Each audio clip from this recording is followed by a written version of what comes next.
Hello students, मैं ऐश्वर्य राजावत आप सभी लोगों का स्वागत करता हूं आपके अपने इस चैनल पर। तो जैसा कि आप सब लोग देख सकते हैं, मैं आज आप लोगों को पढ़ाने वाला हूं expression for the electric field intensity due to a point charge. क्या पढ़ाने वाला हूं? मैं आप लोगों को पढ़ाने वाला हूं कि इलेक्ट्रिक पॉइंट चार्ज की वजह से किसी पॉइंट पर इलेक्ट्रिक फील्ड इंटेंसिटी का जो फॉर्मूला होता है वो क्या होता है। तो चलिए फिर स्टार्ट करते हैं।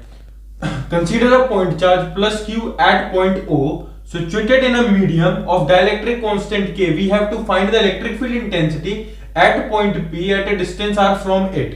From this, imagine a positive test charge Q naught at point P.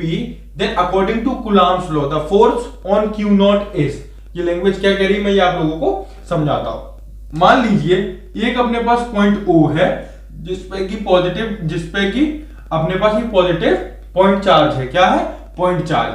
तो इससे r डिस्टेंस की दूरी पर एक अपने पास पॉइंट P है जिसपे कि हमें इलेक्ट्रिक फील्ड इंटेंसिटी को फाइंड करना है। किस पर? इस पॉइंट P पर हमें इलेक्ट्रिक फील्ड इंटेंसिटी को फाइंड करना है। तो इलेक्ट्रिक फील्ड इंटेंसिटी को फाइंड करने के लिए हम पॉइंट P पर एक टेस्ट चार्ज को अज्यूम करेंगे। क्या करेंगे? एक टेस्ट चार्ज को अज्यूम करेंगे। अब आप लोगों के मन में यहां पे आएगा कि ये टेस्ट चार्ज क्या है। टेस्ट चार्ज बेसिकली एक ऐसा चार्ज है जो कि जिसका मैग्नीट्यूड काफी कम होता है और वो सिर्फ फोर्स झेलने के लिए बना होता है। वो कभी दूसरे पर फोर्स नहीं लगाएगा, वो सिर्फ फोर्स को झेलेगा। तो इसका मतलब क्या है? इस पे सिर्फ फोर्स लगेगा, ये फोर्स को लगाएगा नहीं। तो मान लेते हैं कि ये टेस्ट चार्ज की वजह से ये जो चार्ज है प्लस क्यू, पॉजिटिव में क्या होता है? रिपल्शन। क्या होता है? रिपल्शन।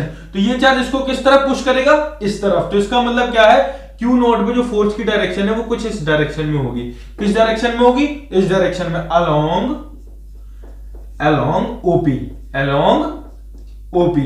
तो क्या? और तो जिस डायरेक्शन में फोर्स की डायरेक्शन, उसी डायरेक्शन में इलेक्ट्रिक फील्ड की डायरेक्शन। तो इसका मतलब क्या है? इस पॉइंट पर जो इलेक्ट्रिक फील्ड की डायरेक्शन है वो भी इसी डायरेक्शन में होगी। तो इलेक्ट्रिक फील्ड की डायरेक्शन भी इसी डायरेक्न में है। तो अब हम लिखते हैं then according to the Coulomb's law on Q naught. अब फोर्स क्या है? तो फोर्स ऑन Q नॉट क्या आएगा? 1/4 पाई एप्सिलॉन 0 K। ये क्या है? Dielectric medium. देखो डाइलेक्ट्रिक कांस्टेंट अपन को K गिवन है, तो यहां पे अपन उसके डाइलेक्ट्रिक कांस्टेंट से डिवाइड कर देंगे Q नॉट अपॉन में R²। ये हो गया फर्स्ट इक्वेशन न्यूटन में। और इसकी जो डायरेक्शन है वो क्या है? Along OP। ठीक है भैया, इसकी डायरेक्शन क्या है? Along OP। तो अब अपन को पता है कि इलेक्ट्रिक फील्ड इंटेंसिटी किसी पॉइंट पर किस फॉर्मूले से आती है, तो हमें मालूम है therefore electric field intensity at a point is equals to force upon test charge. तो फोर्स अपने पास यहां पे है फर्स्ट में। तो जब अपन यहां पे फोर्स की वैल्यू को यहां पुट कर देंगे तो यहां पे क्या आ जाएगा? तो यहां से इलेक्ट्रिक फील्ड की क्या आ जाएगी? तो electric field intensity force upon test charge. Force की वैल्यू क्या है अपने पास? ये है। तो 1/4 pi epsilon 0 K Q naught upon में R² अपॉन में टेस्ट चार्ज। टेस्ट चार्ज से टेस्ट चार्ज कट गया, टेस्ट चार्ज से टेस्ट चार्ज गया। तो यहां से इलेक्ट्रिक फील्ड की क्या आ गई? Electric field intensity eight point P। Electric field intensity eight point P। Electric field intensity eight point P। तो electric field intensity eight point P क्या आ गया अपने पास? 1/4 pi epsilon 0 K Q upon में R²। इसको हम दे देंगे इक्वेशन A। इफ अगर ये जो है, ये जो पॉइंट चार्ज है, ये जो सिस्टम है, ये अगर एयर या वैक्यूम में है, इफ इन एयर और वैक्यूम, तो K की वैल्यू क्या हो जाएगी अपने पास? K की वैल्यू क्या हो जाएगी? 1 हो जाएगी। तो इलेक्ट्रिक फील्ड एट P क्या आ गया अपने पास? 1/4 pi epsilon 0 Q upon R²। इसको अपन मान लेंगे इक्वेशन नंबर B। और इसको अपन किस तरीके से लिख सकते हैं? इसको अपन लिख सकते हैं EP is equals to 1/4 pi epsilon 0 की वैल्यू क्या होती है? 9 × 10⁹ इंटू Q अपॉन R²।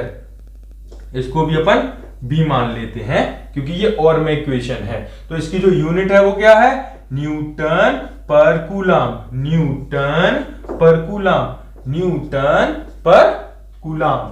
अब हम इसका देखेंगे वेक्टर फॉर्म। क्या देखेंगे, वेक्टर फॉर्म। तो लिखेंगे द, नोट डालेंगे, नोट में लिखेंगे इसको, note the equation B can be written in vector form are as follow। तो देखो वेक्टर फॉर्म में लिखने के लिए क्या है, हमें इसकी यूनिट वेक्टर से मल्टीप्लाई करना पड़ेगा अलोंग ओपी। तो इसका यूनिट वेक्टर तो लिख लेंगे E vector 1/4 pi epsilon 0 q upon r square into r cap, where r cap is a unit vector along OP. क्या है, यूनिट वेक्टर है, आर कैप जो है वो यूनिट वेक्टर है। तो ये इसका हो गया वेक्टर फॉर्म। क्या हो गया, वेक्टर फॉर्म। मैं आशा करता हूं आपको आज की मेरी वीडियो अच्छी लगेगी। अगर आपको ये वीडियो अच्छी लगी हो तो चैनल को लाइक कीजिए, सब्सक्राइब कीजिए और अपने दोस्तों तक शेयर कीजिए। और फिर मिलते हैं हम अपनी नेक्स्ट वीडियो में। तब तक के लिए thank you and good bye.